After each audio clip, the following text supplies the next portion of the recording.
Itu mengharuskan pendaftaran capres itu maju. Ya itu terserah MK saja ya, tetapi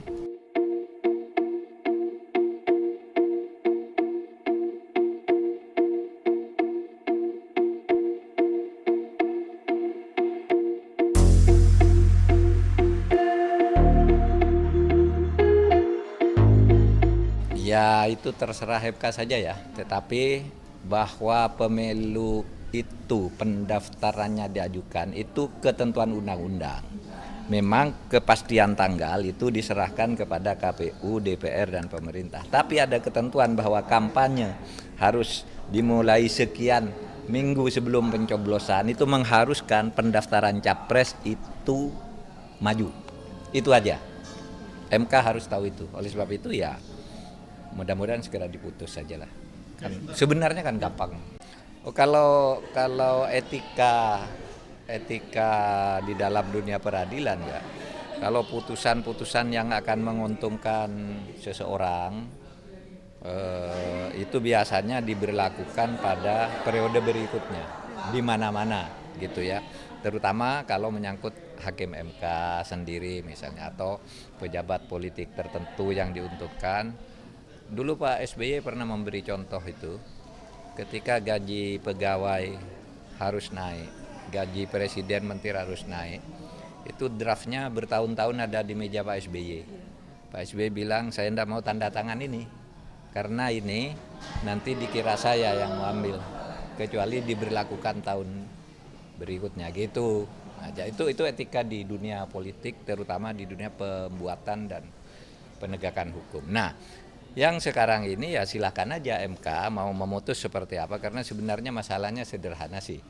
Kalau mau usia 40 itu diturunkan gitu, lalu diturunkan berapa? Turunkan 25? Kalau diturunkan 25 kenapa 25? Kan diskriminasi kepada yang umur 24. Turunkan 24, orang bilang lagi kenapa yang tidak 20? Nah, oleh sebab itu kalau dalam ilmu konstitusi itu namanya open legal policy. Yang begitu itu bukan pengadilan, tetapi penetapan hukum oleh lembaga legislatif. Kalau legislatif mau ya bisa sidang sehari bisa selesai kok untuk menetapkan itu. Tetapi kalau MK-nya mau memutus lain itu punya kewenangan. MK punya kewenangan memutus setiap sengketa yang dia anggap untuk menegakkan konstitusi. Itu terserah dia. Jadi ada aspek yuridis, ada aspek etis gitu. Lah ya sekarang silahkan MK bersikap kan gitu. Sesuai dengan aturan, itulah yuridis dan etisnya, itu silahkan saja. Artinya kita manut aja karena itu tidak mengganggu proses. Ya, tidak mengganggu proses pemilu.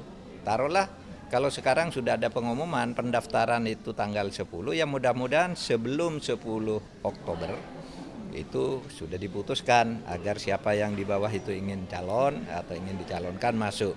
Dan 10 Oktober itu kalau dihitung dari sekarang kan masih sebulan.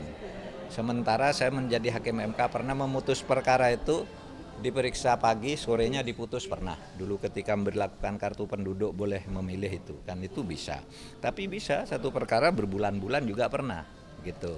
Masalah perjanjian internasional saya memutusnya lebih dari setahun. Tapi masalah perubahan hak pilih menggunakan KTP meskipun tidak ada di DPT itu saya putus sehari. Jam 10 sidang pagi, jam 4 sore saya putus, selesai masalahnya. Jadi tergantung MK juga lah, dan itu berwenang.